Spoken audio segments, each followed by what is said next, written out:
बिस्मिल्लाहिर्रहमानिर्रहीम। अस्सलाम वालेकुम। बेटा, जैसे कि आप लोगों को पता है हम 9th क्लास का मैथ का यूनिट नंबर 1 कर रहे हैं, तो आज हम उसकी लास्ट एक्सरसाइज 1.6 करने जा रहे हैं। मैंने आपको लास्ट लेक्चर में भी बताया था कि ये exercise paper point of view के लिहाज से बहुत ख़ास है या अहम है, क्योंकि इसमें से हमेशा बोर्ड के पेपर में 4 नंबर का एक क्वेश्चन लाजमी आता है। तो हम देखते हैं, एक ही सवाल है, इसके 8 जूज़ हैं। बेटा क्वेश्चन है इसका, use matrices if possible to solve the following system of linear equation. तो बेटा लीनियर इक्वेशंस यकदर्जी मसावातों को कहते हैं, ऐसी मसावात जिसमें जो मुतगय्यर है उसकी ज़्यादा से ज़्यादा जो पावर होती है वो एक होती है। हमने इन लीनियर इक्वेशन को सॉल्व करना है मैट्रिसेस की मदद से। दो तरीके हमने इस्तेमाल करने हैं, एक है द मैट्रिक्स इन्वर्स मेथड यानी कि माकूस तरीका, और दूसरा है क्रैमर रूल, क्रैमर का तरीका। तो ये दो तरीके हमने इस्तेमाल करने हैं। तो पहले हम ये वाला करेंगे, द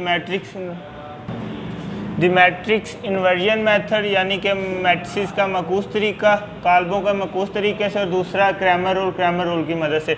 तो पहले हम इन्वर्जन मेथड से यानी कि माकूस तरीके से करेंगे। ये हमारे पास दो लीनियर इक्वेशंस गिवन है, 2x - 2y = 4 और 3x + 2y = 6। बेटा सबसे पहला काम हमने इन इक्वेशन से मैट्रिसेस यानी कि कालब बनाने हैं। अब कालब बनाने का तरीका है जो बेटा इन इक्वेशंस के में मुतगय्यर के साथ उनकी अददी कीमतें हैं या अददी सर है, जैसे कि इस x के साथ 2 है, इस y के साथ -2 है, इस y के साथ 2 है और इस x के साथ 3 है।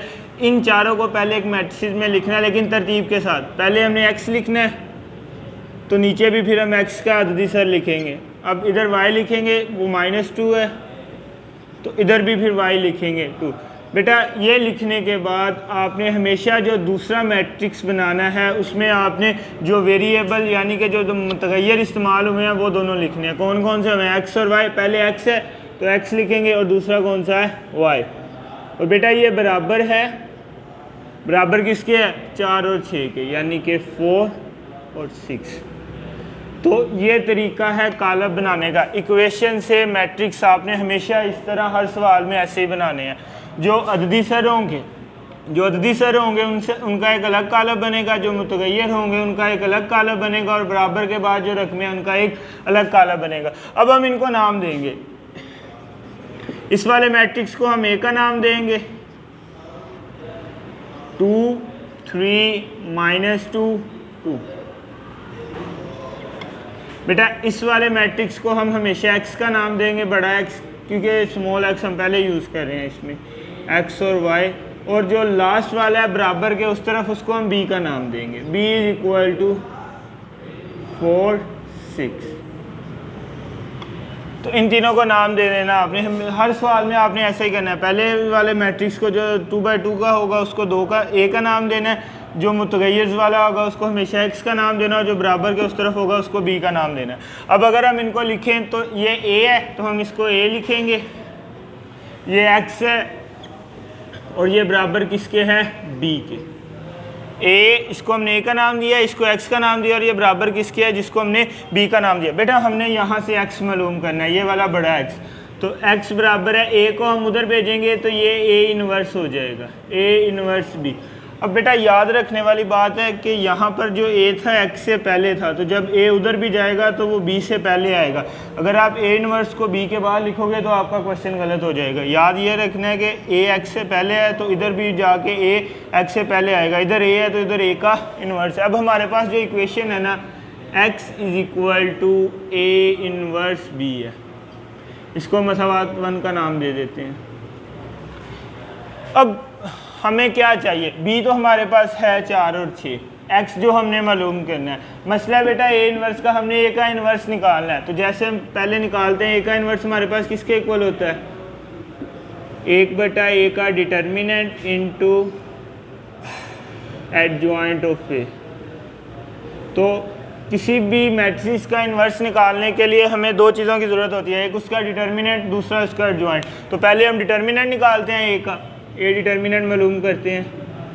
बेटा ये हमारे पास क्या है 2 - 2 3 2, 2 - 2 3 2। तो डिटर्मिनेंट इसका निकलेगा, इन पहले डायगोनल एंट्रीज को मल्टीप्लाई करते हैं, 2 × 2, यहाँ पर हमेशा माइनस आता है, फिर -2 × -3। -2 मल्टीप्लाई बाय -3। बेटा ये 4 आ जाएगा, ये माइनस इंटू -6 आ जाएगा। 4 ये माइनस जब इस माइनस से मल्टीप्लाई होगा तो +6, तो ये हमारे पास 10 आ गया। अब ए का जो डिटर्मिनेंट है वो 10 आ गया। अब दूसरा हमें चाहिए adjoint of A, adjoint of A. बेटा लास्ट एक्सरसाइज में भी हमने देखा था एडजॉइंट हम किसी भी मैट्रिक्स का कैसे निकालते हैं कि ये जो डायगोनल एंट्रीज होती हैं उन दोनों की जगह चेंज करते हैं। तो 2 की 2 से जगह चेंज करेंगे तो वो 2 ही आएगा, तो इधर भी 2 इधर भी 2, और जो बाकी हैं उनके साइन चेंज करने हैं। ये -2 है तो +2 हो जाएगा, ये 3 है तो -3 हो जाएगा, -2 +3। तो ये हमारे पास एडजॉइंट आ गया। तो ए का इन्वर्स हमारे पास आया है 1/10 इंटू 2 -2 3 2।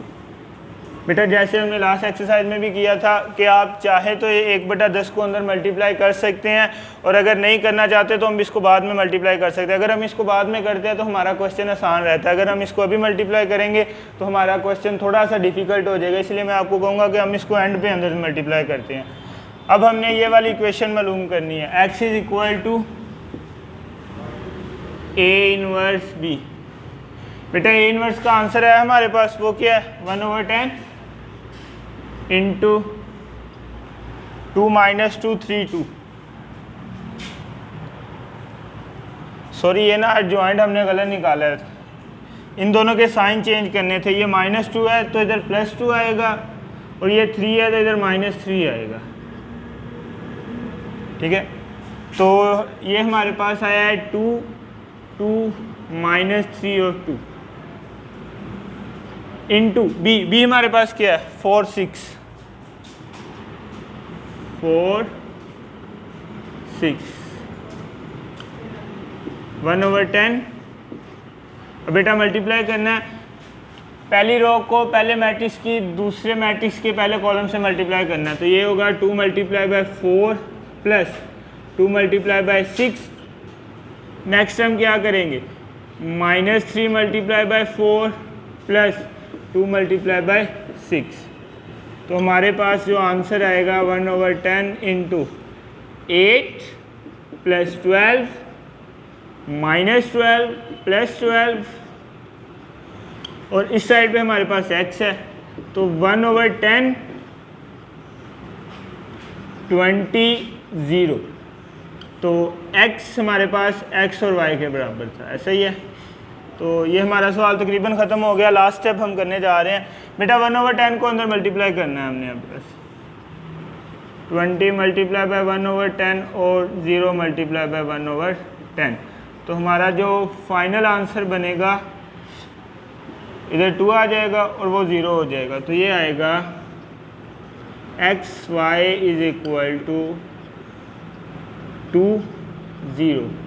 तो यहाँ से हम कहेंगे जो x है वो 2 के इक्वल है और जो y है वो 0 के इक्वल है। तो ये हमने x और y की कीमत मालूम कर लिया। अब हम करते हैं नेक्स्ट क्वेश्चन।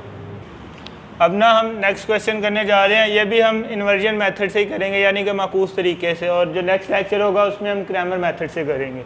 तो बेटा सबसे पहले आपने मैट्रिक्स बनाना है। मैट्रिक्स कैसे बनाना है कि जो जो वेरिएबल्स के साथ उनके अददी सर हैं, तो उन यानी कि जो कोफिशेंट्स हैं उनको हमने मैट्रिक्स में लिख देना है। पहला मैट्रिक्स तो ऐसे बनेगा, ये 3 है और ये क्या है -4।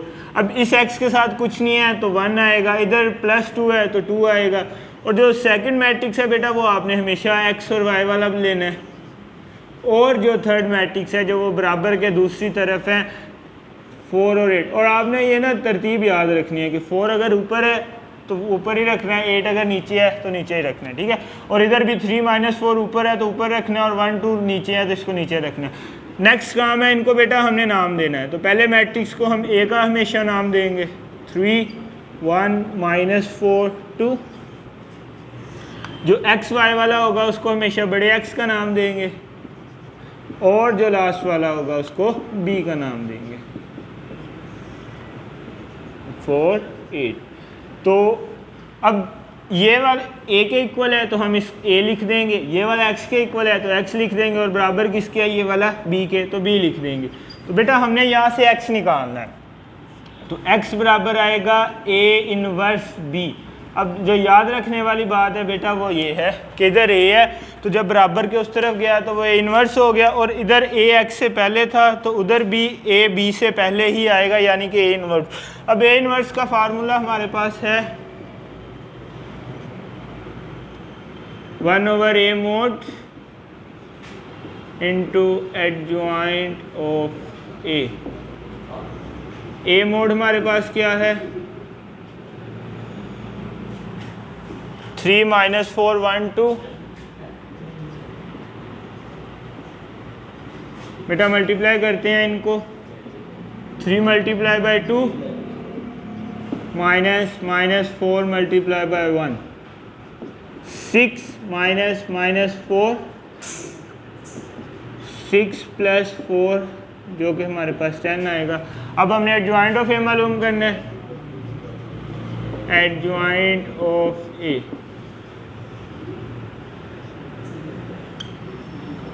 एडजॉइंट हमारे पास आएगा, इन दोनों की हम जगह चेंज करेंगे 2 3, और बेटा इनके साइन चेंज करेंगे, ये -4 है ये +4 होगा, और ये 1 है तो ये -1 होगा, +4 -1। तो a इनवर्स हमारे पास आया है 1/10 × 2 -1 4 3। तो हम 1/10 को अंदर अभी मल्टीप्लाई नहीं करेंगे, पहले हम b के साथ इस मैट्रिक्स को मल्टीप्लाई करेंगे, फिर एंड पे 1/10 को अंदर मल्टीप्लाई करेंगे। तो हमारे पास जो x है वो है a इनवर्स b। तो a इनवर्स है 1/10 2 4 -1 3 2 4 -1 3,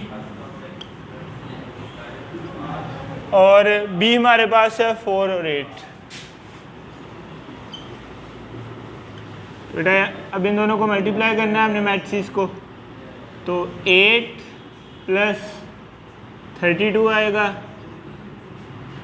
-4 + 24 है। तो हमारे पास ये जो मैट्रिक्स बनेगा 1/10